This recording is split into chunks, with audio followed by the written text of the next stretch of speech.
everyone. Rob Williams coming to you live from the Holy Grail with Elise Jesse. Holy Grail is hosting a watch party because in 30 minutes, Elise is going to be on Next Level Chef on Fox. You can watch that at 8 o'clock. But first of all, did you bring your family and friends here? I did. They're all here. Is your husband here? Yes, he's right there. How you doing? You said he's your critic when it comes to whether a food is good or it's bad. Yeah, he's honest with me. He's like so honest, and he's going to tell me if it's good or bad.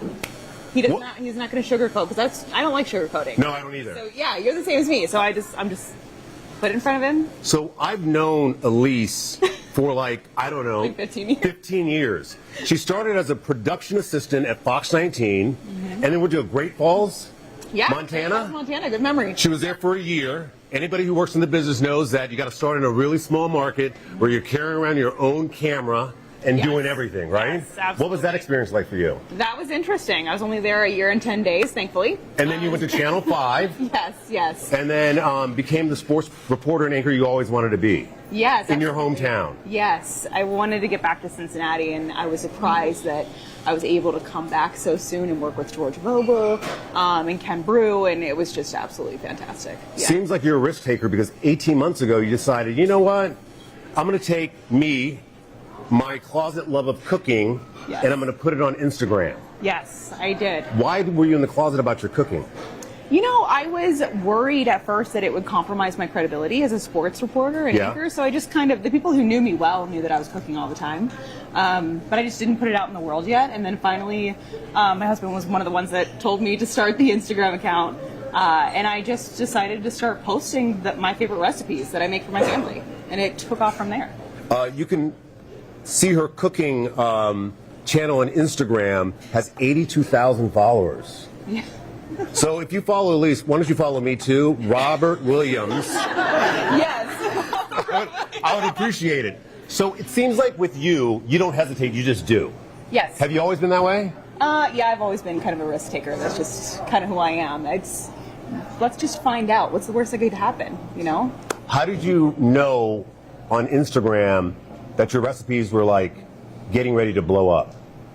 I did not know because I don't follow trends. I don't do any of that stuff. I just show people exactly what I'm making for my kids, my husband, myself.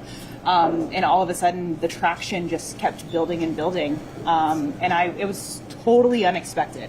I thought maybe 3 people would care about these recipes, and it just took off. Why do you think they took off? I think because I like to walk people through.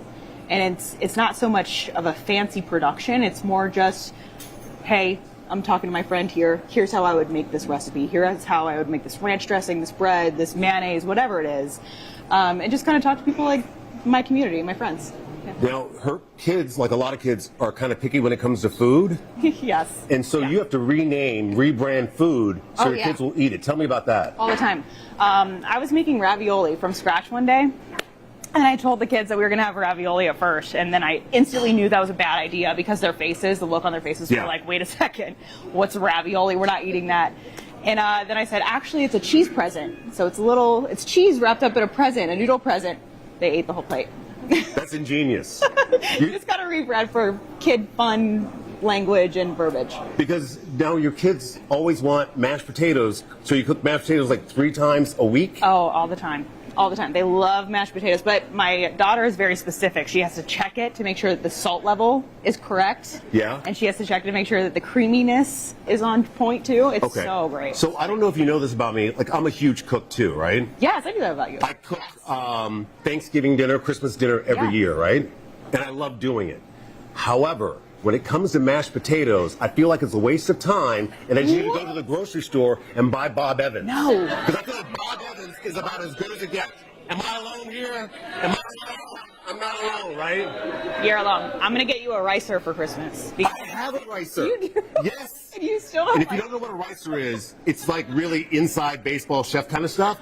But you put it in, and it's just like a squeeze thing, and it comes out like, you know that thing when you were a kid and had the Play-Doh and the hair would come out? The hair would come out. That's the ricer, right? Yes, it is. I have one of those, and I used it, and I thought Bob Evans is just fine. No, I put mine through an extra step, so we can do the sieve as well. I put it through a fine mesh sieve. Yeah?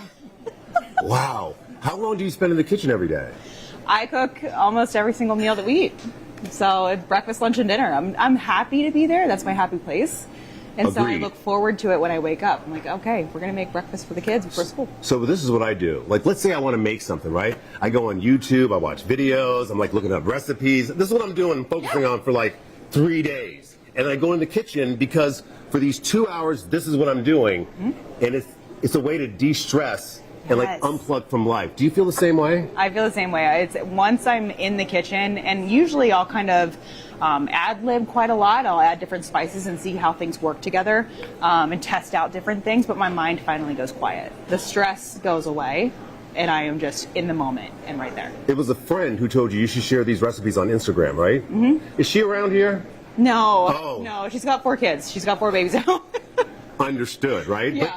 But so, when did you know that I want to share this recipe on Instagram? How do you decide what recipes you're going to share with all your followers? You know what? It's just whatever I'm making. I'm really just kind of showing people what I like to make. Yeah. And things that are easy. And I do think about the fact that everyone's busy, people with kids, people who have high demand jobs. What can you make quickly that still tastes good, that you're going to enjoy, but Yeah. also feel good the next day? So things like that are very important. I feel like if you're enjoying what you're eating and you start to enjoy your time in the kitchen, those are little moments that just make you love life just a little Agreed. bit more. It makes it richer, right? Yes. So, how did the Instagram account lead you to Next Level Chef? It's so crazy. So I had been posting about 5 months Okay. on Instagram and TikTok. And one of the production directors sent me a DM on Instagram. And I was sitting on the couch with my husband, Mike, and I go, oh my gosh, is this a scam? You thought it was a scam? I did, yes. She said, we want you to apply for Next Level Chef. And I go, there's no way they're coming after this account because I didn't have the following yet. And so I blew her off. I totally ignored it. And then she sent me 2 more emails about it. And so finally I agreed to meet with her. And then that So was how did you meet with her? Over the Over phone? Zoom. Yeah. Over Zoom. So you Over met with her Zoom. over Zoom, okay? Yes, and it was absolutely fantastic. We got along really well, and she said, I really think that you should apply. You're already in for the next interview, but formally you have to apply. And then I interviewed with 3 more people and then did a background check and, a physical. You had to get a physical. Really? Yes. A 6 psych evaluation, everything. 16,000 people applied Yeah. to be part of this cast. Yes. And then 27 people were flown out to LA, correct? Ireland, yeah. To Ireland, rather. Yeah. And then at that point, 3 people are automatically just knocked out. Yeah, so they told us when we landed that we were going to have a culinary class. Uh-huh. And it was in the middle of a green field in Ireland, a little white tent, and there were 9 stations with little camping burners set up. And we walk into the tent, and they said, this is actually a simulation of the first episode. So you have 30 seconds to grab your ingredients. You have 20 minutes to make something that looks like a Michelin-level meal. What'd you grab? I grabbed cod nuggets and pasta, a shallot, and some garlic. Like fish nuggets Fish nuggets. and yeah. pasta? And they were frozen. Yes. Oh, and what did you make out of that? Yeah. I'm like, okay, I'm going to try to make some kind of, there was white wine vinegar, and I thought, I'm going to try to make some kind of sauce, a pasta sauce, a fish pasta, I guess is what I'm going to make. And so I started chopping my shallot and my garlic, and I put some grapeseed oil in the pot, and I was on a faulty burner, and the whole thing went up in flames. And I stood there. There was a Michelin-trained chef who was overseeing the entire cook with everyone. And I just ignored the fire. I'm like, nothing's happening. Yeah. Like the whole tent is smoking out. Everyone's coughing. And the Michelin chef comes over. He takes my pot and he goes, I'm going to take this from you. And I said, can I have a new one though? I only have 14 minutes to get this done. What did Gordon Ramsay think about that first dish that you made? Tonight? Or no. When you did before- that, yeah, he before- wasn't there. he wasn't there No, at all. that was before the show even started. So Production had not started yet. I've met Gordon Ramsay one time because yeah. Gordon Ramsay used to have a burger restaurant at the casino, right? Yeah. So he came on the show. Delightful guy, right? He's awesome. And let me tell you a little. Yeah. Are they really young people? No, they're not really young people. We're in a bar. So I'm going to tell the story. The only reference I had of Gordon Ramsay before I met him in person, and it was on MasterChef. And he Yeah. goes, the show is called MasterChef, not Masturbate, right? Talk about some guys cooking, right? Yes. So I was shocked by how nice he was in person. Oh my How did you gosh. find him to be? I found him to be helpful. I felt like when you were with him, he wanted you to do well. Yeah. Like he was on your team, and it seemed like there was no job below him. Like he would just jump in with you and help you out. And I learned so much from him, even in the time that I was with him. It was amazing watching a guy like that who fires on all cylinders and is so good at what he does in action. It was the coolest thing. And you were in Ireland for a couple of weeks. You said that time was pretty isolating, right? Why? Yeah. Well, the cast was not supposed to speak to each other. So At all? there were a lot. They would call it hard ice. So we were not supposed to speak to each other because they wanted to keep competition at an even level. Okay. So there's pro chefs, social media chefs, and then home chefs, which is what I am. And they didn't want us, maybe exchanging secrets or something like that. But yeah, we were in our hotel rooms or on set. Was it a fun experience? It was so fun. Was it? Yes, it was awesome. It was one of the highlights of my life thus far. Here's a question for you. Yeah. When you told people you were from Cincinnati, Ohio, what was their reaction? Because I always feel like people get really bad reactions when you say you're from Cincinnati, Ohio, and I think it's unfair and it's unwarranted. It's spoken by people who have never been here. So what was their reaction? Yes. You know what? Richard Blaze was like, I love Cincinnati, Ohio. Whoa. I go, okay, that works for me. Okay, I'm a huge fan of Richard Blaze. Yeah. Like you, I watch every single cooking show on the planet. Yes. Which one do you think is the He's best? Of course, fantastic. Next Level Chef. But Next Level Chef is obviously my favorite just because of the competition Yeah. and the way that you get ingredients. Yeah. And you only have 30 seconds and the stakes are so high. But I also love Master Chef quite a bit. Yeah, Master Chef is great. Yeah, it's awesome. What about Top Chef? Top Chef I can watch, but I think I'm more interested in Master Chef because it's a home chef Yeah, sure. situation. So I can relate more to the people who are on Master Chef. Now, as filming goes, I assume you film more than one episode in a week, correct? Yes, you film 6 episodes in 1 week. So do you have to bring extra clothes? Because when you go to Jeopardy, they always tell you to bring a bunch of extra clothes because if you keep winning, you got to change your clothes because it has to look like the next day. Yeah. Same thing? For us, it was opposite. You had to wear the exact same jewelry, the same nails, the same hair. Everything had to be the same every single day. They would take a picture of you to make sure that you looked the exact same every day. Was it easier for you to be in front of the cameras because you have a career of living in front of the cameras? What was that experience like for you? It was easier for me to forget the cameras. I just didn't even notice that they were there. And I was also in the zone because I'm like, dang, if I don't cook this random cod nugget in 18 minutes, then I'm going to get cut. Sure. And so your mind just goes completely into a zone, a different zone, and you're just trying and hoping that you can bring enough flavor to impress Gordon Ramsay because you know he's going to be eating that. Yeah, and Richard Blaze, the other judge, and then Naisha Arrington Yep. is the other judge as well. Those are some big judges. Big names, yes. And How is it to cook for them in terms of knowing that they're going to taste your food? You got to watch them taste it.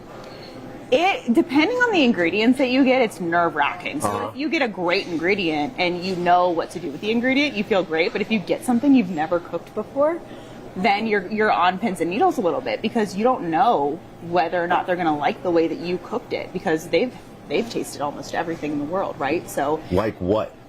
Like a beef tongue or something? could You can't say. It happened in previous episodes. I'll just say that I was cooking alligator before I went. I cooked an octopus before I went, and I was just trying to get any random protein that I was not familiar with so that I could see exactly the process of. Was it your husband who tried all this food? The alligator and octopus? He tried some of it. Yes, he did. My kids That's a would good husband. sometimes try. Yeah, he's the best. That's a good husband. He's very patient. You said your kids had the biggest problem of you being away for a couple of weeks. Yeah, I think it was not just them, but it was hard on me. That was the first time I've actually been away from them for more than 48 hours.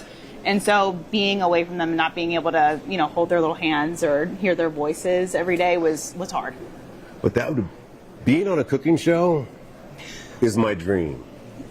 Like I would love Do to. it. Well, I can't quit What's my your job because I got a recipes? mortgage and like I don't know if I can go away for 3 weeks. I don't know if my company will allow me to do that, but I would love to be on a cooking show. I think you would be really good on a cooking show. I don't know if that's true though. I don't know if I would be. Why are you doing I don't yourself? know. Like I feel like I'm good. You know what I mean? But I don't know how I would do under pressure. Rob. How did you do under pressure? I The mean, lights. How do you zone everything out? I don't even know how to explain it because I felt like, honestly, I'll tell you this. I just kind of black out sometimes. I just don't even remember what I was doing, and I just move and I go and I just try to bring as much flavor as possible. And it wasn't even about the lights or the cameras or anything. It was just what's right in front of me, kind of when I'm in my kitchen at my home. Sure. I'm right here, I'm present, and this is how I'm going to try to impress them. Are you nervous? Because you always hear from people on reality TV, and if they come off looking poorly, they're like, well, that was the editing, right? Yeah. Is there anything you're nervous about in terms of seeing the show coming up? Oh my gosh, yes, because I lived it. So Yeah. I wonder what's going to be shown or what's not going to be shown. So you're a little bit nervous about that. And then it's like you wonder if the show is going to look as stressful as it did feel in some moments. So you just kind of wonder if it's translating or not. So they put you up in a hotel the entire time you were in Ireland. Yeah. Do they pay you for appearing on the show? It's like a food stipend. Oh, so you get like a daily stipend in terms of you can use it for food or not. Yes, yeah. And if you had a chance to do it again, would you do it again? I would. You would? Yeah. Now, I heard the podcast on, she was on It's So Cincinnati podcast. Make sure you check it out. But you said like you would want to check with your kids first because it was kind of hard for them, for you to be away. I think our 4-year-old would throw a fit. Our 7-year-old Olivia would be, she understands, but my 4-year-old's like, wait, what the heck? Where's mom? Is your husband a good cook? There's a few things. No, I gotta know. I gotta know. Okay, can I tell them what you cooked for me? Oh, yeah, to tell. What was it? It was peas, tuna, pasta, mayonnaise. Yeah. That's torture. I Does that sound like torture to everybody else? It sounds like torture, right?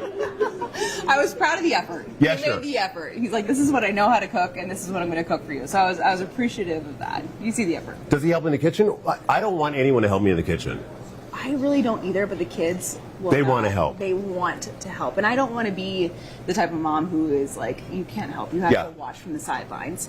Though I did do that with my daughter tonight. She really wanted to help with pizza night. And I said, tonight you cannot. But I promise every other night you certainly can. They love to grate the cheese and make the sauce and make the dough. And I just try to get them involved and explain exactly what the process is. And they have a blast with it. They love it. Would you like to have your own cooking show? I think so. One day. Yeah. You know what I mean? Yeah. I love it. Of course. You kidding me? Here's something like, and I told you, I've known Elise like 15 years. Yeah. She ran the camera in the studios when we did have camera ops in the studio. Yeah. And it seems like you just always go for everything. When I was doing my research on you, I was like, well, man, I can learn a lot from Elise because she just goes for it every time, right? Thank you. Like, job in Montana, I'm gonna go. Oh, Miss Ohio USA, I'm gonna do that, and I'm gonna place, right? I'm gonna work at Channel 5. I'm gonna be on the show. Blush now. You know what I mean? Like, it seems like you don't hesitate at all. Where do you think that comes from? You know, if it is something that I love to do and the opportunity is there, I always think, will I regret saying no to this in 5 years? Will I regret not going after something that I love? And I love risk taking because I think that a lot of life is all about experiences and experiencing new things and meeting new people. And that's part of the journey. And I love it. And I'm hoping that by the time I'm 80, 90, I have some great stories to tell. I think you have a lot of stories to tell now. Yeah, thank you. If you're going to a dinner party, yeah, and you have to bring something, what do you normally bring? I always bring mashed potatoes because I love doing that work. That's like therapeutic for me. Okay. I'm sorry. Like making mashed potatoes is You're bring mashed potatoes for Thanksgiving this year. What's that? I'll bring mashed potatoes. Okay, I'm going to write you down for that. Yeah. I'm going to keep this video and I'm going to play back for you. Of course. Yeah. Because how do you make mashed potatoes better than the ones I get at the grocery store from Bob Every Evans? single way, Rob. What do you mean? Okay, so I like to heat my butter, heat my heavy cream. I don't think milk goes in mashed potatoes. I think heavy cream Okay. is the ingredient. A healthy amount of salt, of course, and then putting it through the ricer and taking your time to run it through that sieve. You get that restaurant quality, like Michelin level creamy mashed potato. We use a Yukon Gold mashed potato too. It's the best. This is the one thing that I learned is cooking is like everything else. You get better, but you have to practice. Oh yeah, 100%. Right? Yes. Yeah. How were you in the beginning of this process when you started to cook? I'm trying to think. When I first started to really cook for myself. And why did you want to do that? Because you can easily go to the store and buy the things you want to eat, Sure. right? Well, in Great Falls, Montana, I made $16,000 a year. And so. My first gig, $14,500. Oh my God. I know. I made $14,000, $500 a year, right? Yeah. I think my paychecks were like $500 every 2 weeks, right? Yeah, mine was 700. Yep. Buying a cup of coffee was like a major financial decision, right? Yes. Yes. And so I lost a lot of weight in my first job. Me too. And I saw my mother, she goes, "You look so good. You're so thin." I was like going, "I'm starving to death." What are you talking about? Like, I'm hungry. Now you wonder why I have issues, my mother. So when you were living there, you decided to cook more often because number one, it's your first market. Number two, you don't know anyone. Number three, you're not making any money. No money. And I was paying for my rent, my car, my insurance, my student loans, just trying to pay everything off as I go, but making very little money. So actually my grandparents would send me a check for $50 a month, and that was my entire food budget, was $50 a month. And so I had to try to stretch things out and figure out a way to make things taste good. So, entire month. Yeah. So $50 for a month. Yeah. What would be in that grocery bag? Always bananas because they were cheap and they were filling. Eggs were cheap at that time as well. And sometimes I would go and get a little $15 tub of protein, and that would last me the month, but that would be my lunch or dinner every single day for 28 days or something like that. I would get a lot of produce is what I would buy too because it was cheap, and I knew that I could add some seasonings and make it taste good. Sure.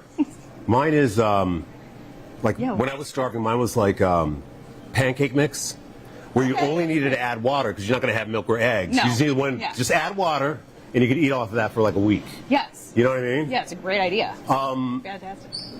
People who are intimidated by cooking in their kitchen, what advice would you give them?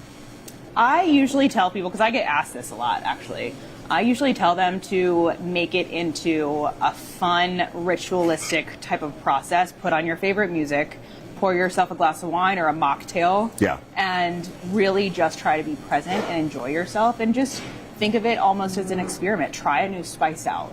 Try a new vegetable you've never tried before. Try a new grain, anything. Because I think that when you experiment and then you find something that you like, it's so rewarding and it's so fun. Did you ever cook a meal that you were looking forward to, and then when you ate it, you're like, "Well, this is terrible"? Actually, yes.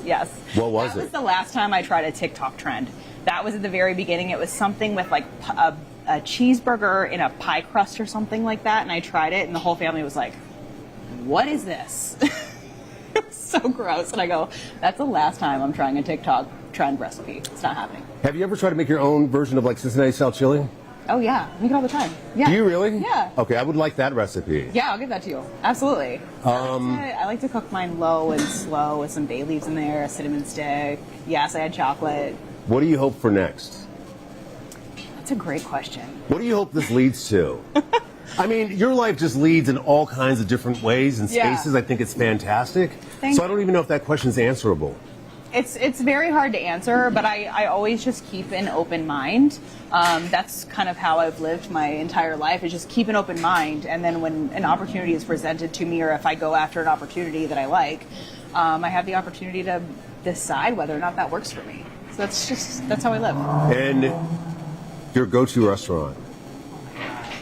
Well, Mita's is our favorite. Is what? Favorite. Mita's. Oh, Mita's. Mita's is Jose Salazar? Yes. Yeah. She is fantastic. How cool is this account?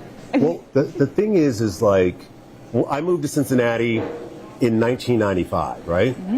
At a time where there's only one place to get brunch on a Sunday downtown. That is crazy. And now, there's all kinds of restaurants around here, and Cincinnati really has a restaurant scene that we can be proud of. Don't you think? Yeah, I absolutely agree. The restaurants here are so good. And the atmospheres are beautiful too. And then you have the people who live in Cincinnati, everyone is fantastic and nice. And I love the Midwest. I love being here. I love the city so much, and I love the restaurant scene. It's amazing. I'm the same.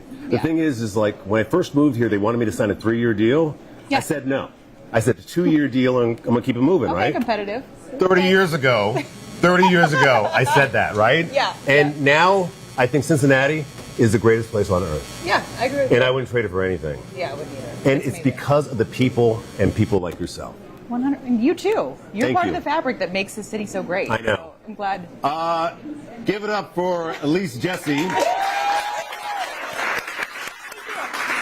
And make sure you root her on Next Level Chef. Yep. Do you keep going if you win? Yeah. It's kind of like a March Madness style tournament. So imagine you're a coach and you've got a 20-minute game and you have 30 seconds to choose your player. So one could be like Michael Jordan in his prime and LeBron, and then like the high school second stringer also. So that's why you have to be kind of dodgy on how long you spent in Ireland, because that might indicate how far you go in the competition. Yeah. Yep. All right. Make sure you cheer her on. Elise, all the Thank best to you. you. Thanks for representing us so well. You're awesome. Thank you. Likewise.